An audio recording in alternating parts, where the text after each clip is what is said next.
locali politici oggi, dove c'è una disattenzione verso la politica e verso i politici. Anzi, per muovere le persone si bisogna pagare il prima gratis, dare un po' di soldi, magari pagare l'agenzia che mette una gridare viva, viva questo, viva l'altro, perché altrimenti non c'è questa spontaneità che in certe piazze si vede. Alla fine scopriamo che spesso è una finzione, che sono lì perché se qualcuno gli dà qualcosa, altrimenti la gente sarà abbastanza triste in questo periodo. Lo dico perché vengo da oggi pomeriggio, ho fatto un po' di macchinaggio fuori da qualche centro commerciale, per qualche via del paese, della nostra provincia, ma lo faccio anche perché mi piace guardare in faccia delle persone, sentire anche le reazioni, anche le brutte parole che dicono i politici, perché a volte se uno si sfoga, viene lì, si sfoga, dice tutto quello che ha da dire, ma trova il primo politico per strada e credo che sia giusto anche ascoltare i cittadini, ascoltarli perché sono i momenti quando ci sono tanti che hanno delle ricette, risposte sempre pronte, ma ahimè non bisogna chiedersi se queste risposte sono le vere risposte.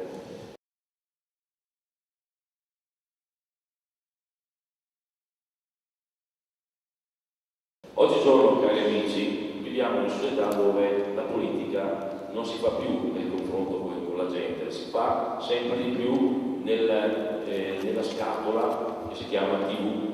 perché in quella scatola lì avviene tutta la politica, cioè la politica è qualcosa ormai come vendere un prodotto. Allora si confeziona bene il prodotto, l'immagine, l'immagine, la parola, il look, l'aspetto. Poi l'importante è che piaccia, che sia simpatico, che attiri l'attenzione. Insomma, noi andiamo a comprare un detersivo invece che un altro, un tipo di pasta invece che un altro, invece comprare un partito invece che un altro. Alla fine è solo questione di immagine, di comunicazione, e quindi ecco ci sono gli studi, cioè gli esperti di marketing che dicono guarda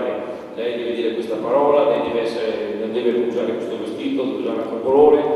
Gli italiani vogliono sentirsi dire che domani c'è bel tempo, allora si dice domani c'è bel tempo, tutti contenti, dopo domani sono c'è una costruzione di questo genere. Pensate, e sembrerebbe una barzelletta, ma purtroppo è una verità perché è apparsa anche sui giornali, ma è stata smentita, che nella costruzione di una lista di una nostra regione italiana, l'Umbria, un sindaco, che è il sindaco di Assisi, una brava persona, che ho avuto modo di conoscerlo, il quale voleva essere candidato, che lui aveva l'ambizione di fare il consigliere regionale. È stato un sindaco tratto del PDL, è una professionista in una regione che sappiamo che è rossa, quindi dove difficilmente riuscivano a vincere. Insomma, riuscire ad arrivare lì, in questa regione simbolo come l'Umbria, e riuscire poi a candidarsi per la regione era qualcosa, era un'ambizione che aveva questa legittima ambizione che aveva questo bravo sindaco. Si è recato a Roma, a Palazzo Grazioli, insieme a una delegazione, e la prima cosa che gli è stato detto, guardi,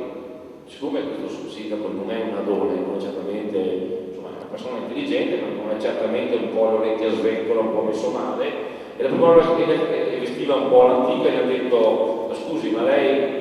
come dove vuole andare vestito così? Deve cambiare il look, deve cambiare la giacca, deve vestirsi un po' più in maniera più vivace. E poi, scusi, questo è il biglietto da visita. A Cremona c'è il mio pirullo plastico, vada lì, si mette a posto le orecchie perché così è impresentabile. Capite? Sembra una barzelletta, ma è passata sui giornali, questa storia non è mai stata smentita dall'interessato, che tra l'altro